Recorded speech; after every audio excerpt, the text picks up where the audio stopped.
बिस्मिल्लाहिर्रहमानिर्रहीम, अस्सलाम वालेकुम। आज की इस वीडियो में मैं बात करने जा रही हूँ चिकन पॉक्स, जिसको हम उर्दू में आकड़ा लाकड़ा भी बोलते हैं या लाकड़ा काकड़ा भी कुछ लोग कहते हैं। ये इस मौसम बरसात में बहुत से बच्चों को अफेक्ट किए हुए हैं और हमारे पास वो बच्चे जो हैं वो मेडिसिन के लिए ओपीडी में भी आते हैं। आइए देखते हैं कि चिकन पॉक्स क्या होता है, ये बच्चे के लिए किस हद तक नुकसानदेह है और आया हमें इससे डरने की जरूरत है या नहीं है। चिकन पॉक्स या लाकड़ा काकड़ा बेसिकली एक वायरल डिजीज है जो कि वेरिसेला जोस्टर वायरस की वजह से होती है। बच्चे की जिल्द को ज्यादातर ये मुतासिर करती है। शुरू में कुछ सुर्ख रंग के दाने जिल्द के ऊपर नमूदार होते हैं जो कि ठोस या छोटे छोटे सुर्खी नुमा धब्बे की तरह होते हैं। ज्यादातर बच्चों के फेस पे शुरू हो सकते हैं, कुछ बच्चों की छाती पे या उनकी कमर पे ये दाने निकलते हैं, लेकिन आहिस्ता आहिस्ता देखते ही देखते वो दाने बिल्कुल एक क्रॉप्स की शक्ल में, ग्रुप्स की शक्ल में स्किन के ऊपर अपीयर होते हैं और बच्चे की पूरी जिल्द को जो है वो कवर कर लेते हैं। यही दाने जो पहले बिल्कुल छोटे छोटे होते हैं आहिस्ता आहिस्ता बड़े होना शुरू हो जाते हैं, पानी से भर जाते हैं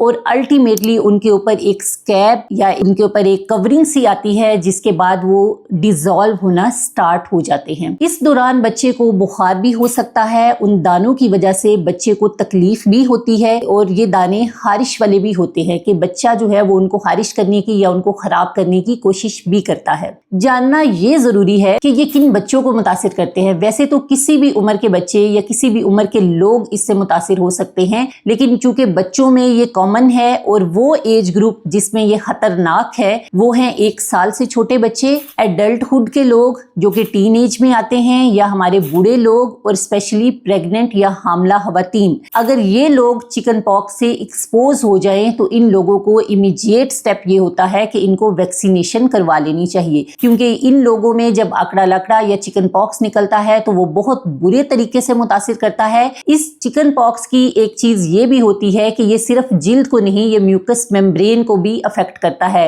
इसका मतलब ये है कि इसके वो दाने सिर्फ जिल्द के ऊपर नहीं बल्कि बच्चे के मुंह के अंदर भी होंगे। औरतें हैं या बड़े या छोटे लोग हैं, उनके जो अज़ाए महसूसा होते हैं वहां पे भी होते हैं, उनके खाने वाली जगह पे भी हो सकते हैं, जिसकी वजह से जब ये बच्चे खाते पीते हैं तब भी उनके लिए तकलीफ देह होता है, या उन्होंने यूरिन करना होता है या वो स्टूल पास करते हैं तो वो भी बच्चे के लिए एक तकलीफ दे अमल हो जाता है। कैसे ये दूसरे बंदे को ट्रांसफर होते हैं या मुंतकिल होते हैं, तो ये ज्यादातर एयरबोर्न होते हैं। जो वायरस है वो बच्चे के सांस के जरिए से दूसरे लोगों को मुतासिर कर रहा होता है। और दूसरी चीज कि वो जो स्किन के ऊपर उसके दाने बने होते हैं उनके साथ जब किसी का डायरेक्ट कांटेक्ट होता है तो उसकी वजह से वो वायरस दूसरे बंदे को ट्रांसमिट हो जाता है। तो ऐसे बच्चे को आइडियली हमें 7 डेज तक आइसोलेशन में रखना चाहिए। स्पेशली जो हमारे स्कूल गोइंग बच्चे हैं कि उनको छुट्टी कम से कम 5 से 7 दिन, जब तक उन दानों के ऊपर वो स्कैब नहीं बन जाता, वो जख्म उनके खुश्क नहीं हो जाते, ऐसे बच्चों को स्कूल नहीं भेजना चाहिए ताकि वो बाकी लोगों को मुतासिर ना करे। अब इससे किस तरह से बचा जा सकता है? बचने का एक ही तरीका है और वो है वैक्सीनेशन। अगर इसकी वैक्सीन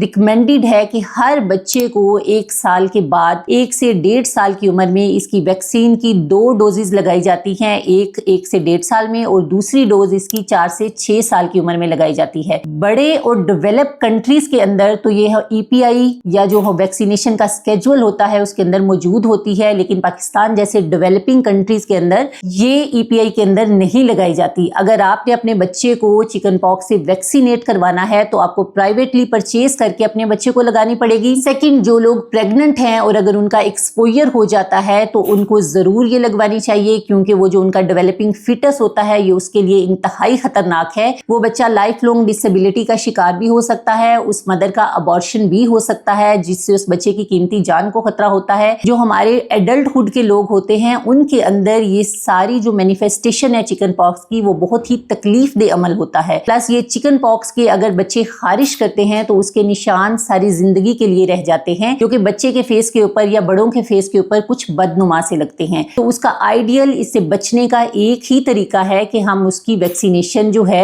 वो एक्सपोजर के, आप जब भी कोई एक्सपोज होता है तो उसके 1 to 3 वीक्स का टाइम होता है उसकी मैनिफेस्टेशन आने में या डिजीज को अपीयर होने में। तो इस ड्यूरेशन के अंदर जितनी जल्दी हो सके लोगों को वैक्सीनेट कर देना चाहिए जो भी उससे एक्सपोज हुए हैं, ताकि वो इससे बच सके। Thank you.